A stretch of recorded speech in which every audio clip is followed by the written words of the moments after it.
Awalnya permintaan Bung Karno banyak yang menentangnya karena pemerintah komunis Uni Soviet sedang menekan ekspresi keagamaan pada masa itu.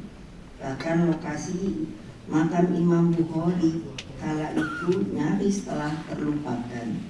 Tapi Bung Karno bersikeras dengan suara tegas dan hati yang penuh keyakinan. Ia berkata, kalaupun harus naik kereta api sendiri, saya akan tetap pergi. Saya akan ziarah ke makam Imam Bukhari. Aynan o'sha paytda Moskvaga bo'lgan sayohatdan keyin O'zbekistonga ziyorat qismi boshlangan, lekin ziyoratning asosiy yakuniy manzili Imom al-Buxoriy maqbarasi bo'lgandan keyin albatta rasmiy Sovet ittifoqi bunga qarshilik ko'rsatishga, turli xil bahonalar bilan bunday buyuk imomni misol uchun aholi, mahalliy aholini e'tibor qaratishini istamagan holatda ko'p cheklovlar qo'yadi.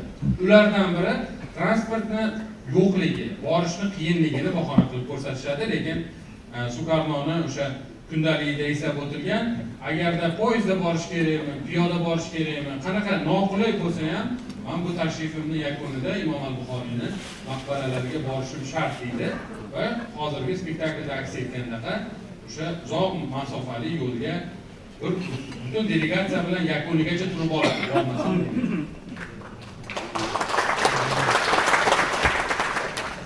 Permintaan yang kedengarannya sederhana itu di tengah ketegangan geopolitik dunia pada waktu itu adalah bentuk keyakinan spiritual dan kewibawaan politik seorang Presiden Republik Indonesia pertama. Hozir oddiydek ko'rinishi mumkin, misol uchun bir shaharga borish, ziyorat qilish, lekin u paytdagi geosiyosiy ziddiyat, geosiyosiy neytral tura olish bu misol uchun tashrifni yana ham murakkablashtirgan, lekin Sukarnoning irodasi aynan bunday imomga bo'lgan hurmati bu narsani yakuniga yetkazishga imkon yaratdi. Bung Karno tidak membawa senjata, tidak membawa ancaman, melainkan membawa niat suci seorang muslim dan seorang pemimpin yang mencintai ilmu dan spiritualitasnya. Aynan shu munosabatda Sovet ittifoqi bilan hamkorlikda bu mamlakatdan qurol olib kelish asosiy maqsad bo'lmagan. Sanoatning qaysidir qismi yoki aynan tinchlikka rahna soladigan birorta harakat yoki kelishuv bo'lmagan. Asosiy maqsad ham do'stlik, ham aynan shunday buyuk shaxslarni merosini, hurmatini joyiga qo'yish bo'lgan. Permintaan ziarah Bung Karno ke makam Imam Bukhari direspon pemerintah Soviet sehingga makam yang awalnya tidak terawat telah menjadi destinasi wisata religi bagi masyarakat Uzbekistan dan bagi umat Islam dunia. Albatta shu tashrifdan keyin bitta odamning tashrifi bilan shunday buyuk shaxsni merosiga e'tibor yanada oshdi. O'zbek xalqini o'z bobolariga bo'lgan ishonchi va qaysidir ma'noda hurmatini yanada tiklanishiga imkon berdi va bu tashrif bahonasida butun dunyo shunday buyuk shaxsni qabri qayerda joylashganligini Sovet ittifoqidan tashqarida ham aniqlab olishiga imkon yaratdi.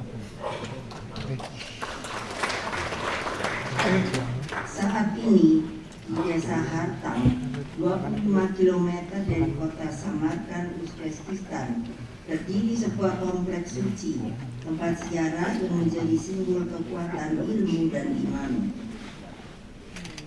Hozir esa aynan shu maqbara Samarqand shahridan 25 km tashqarida joylashgan va hozir juda ko'p ziyoratchilarni bemalol borib kelishi mumkin bo'lgan joy, juda muqaddas joyga aylandi. Dan dari langkah kecil itu lahirlah langkah-langkah yang lebih besar, lahirlah perubahan besar. Pemerintah Uni Soviet mulai membuka kembali pintu terhadap warisan Islam di Asia Tengah. Imam Bukhari pun kembali hadir dalam kesadaran umat, bukan hanya sebagai tokoh agama, tetapi sebagai simbol pengetahuan, moralitas, dan kebesaran peradaban Islam. aynan shu tashrif bahonasida Imom al-Buxoriyni nafaqat shaxs sifatida, ya'ni merosi orqali, balki ilm yo'lida neytrallikni, ilm yo'lida mehnatni, umrni sarflash timsoli sifatida qoldi va Sovet ittifoqi aynan shu 56-yildan keyingi tashrifdan keyin aynan Imom al-Buxoriyni maqbarasiga e'tiborni, ularni merosiga ko'proq tanitishga imkon berdi mahalliy olimlar. Saudara sekalian, terutama anak muda negeri ini, siapakah Imam Bukhari? Nama lengkapnya adalah Abu Abdillah Muhammad bin Ismail al-Bukhari.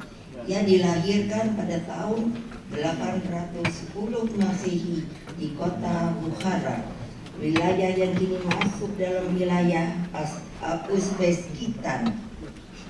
Imam Bukhari adalah seorang ahli hadis, yaitu seorang ulama yang mendedikasikan hidupnya untuk mengumpulkan, memverifikasi dan menyusun perkataan serta perbuatan Nabi Muhammad sallallohu alaihi wasallam. Bu yerda o'tirgan ma'lum bir Imom al-Buxoriy deb buyuk shaxsni bilmagan yosh avlod uchun qo'shimcha ma'lumot sifatida aytib o'tish mana vazifam, burchim. 810-yilda dunyoga kelgan, aynan Buxoroda dunyoga kelgan bu olim butun dunyoga o'sha bergan minglab, 100 minglab hadisdan saralab olingan eng ishonchli hadislar to'plami muallifi bo'lib, ularni aynan nafaqat hadisning o'zi, balki hadisni yig'ishdagi ma'naviy prinsiplarga amal qilganligi bugungi kundagi yoshlar uchun qanchalik ilmga chanqoq va talabchan bo'lish uchun namuna deb ko'rsatish mumkin.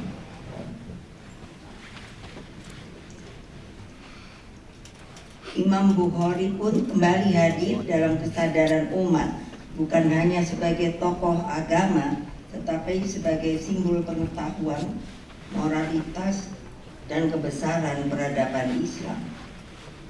Islom sivilizatsiyasidagi o'rni bu shaxsni asarlari bilan birgalikda aynan ilm prinsiplariga amal qilish, ma'naviy ustunlik va bevosita ularni shaxsiy o'sha ilm yig'ishdagi, ilm olishdagi va undan keyingi bu ilmdan foydalanadigan shaxslar oldidagi javobgarlik hissini islom sivilizatsiyasidagi olimlar orasida eng namunaviy vakillaridan deb ayta olaman. Yang membuat beliau begitu dihormati bukan hanya banyaknya hadis yang ia kumpulkan, tetapi metodologi ilmiahnya. Beliau sangat menekankan kualitas moral dan integritas setiap perawi, memastikan bahwa setiap mata rantai periwayat adalah orang yang dapat dipercaya dan pernah bertemu langsung dengan yang meriwayatkan hadis tersebut. Ini adalah bentuk keilmuan yang sangat teliti dan integritas yang tinggi, nilai yang hari ini masih sangat relevan bagi kita semua. Bu olimni aynan bizga namuna bo'ladigan taraflarini yana qaytib o'tmoqchiman. Ular yig'ilgan hadislarning soni bilan emas ularning hurmati, balki ularni yig'ishdagi qanchalik ilmga talabchanlik, ularni o'qiydigan keyinchalik ummatning oldidagi mas'uliyat, ularni bevosita hadislarni o'sha zanjirini, san'atini, uzviyligini birinchi prinsip sifatida ushlaganliklari va agarda bu biror hadisni ikkinchi eshitgan odamning hayot bo'lsagina bu aynan shu hadisini sahihlik qatoriga qo'shganligi bugungi kundagi ilm va soxta xabarlarni tarqatuvchi yoki ma'lum bir ilmga yengil qarovchilarga juda yaxshi namuna bo'lib ko'rsata olamiz.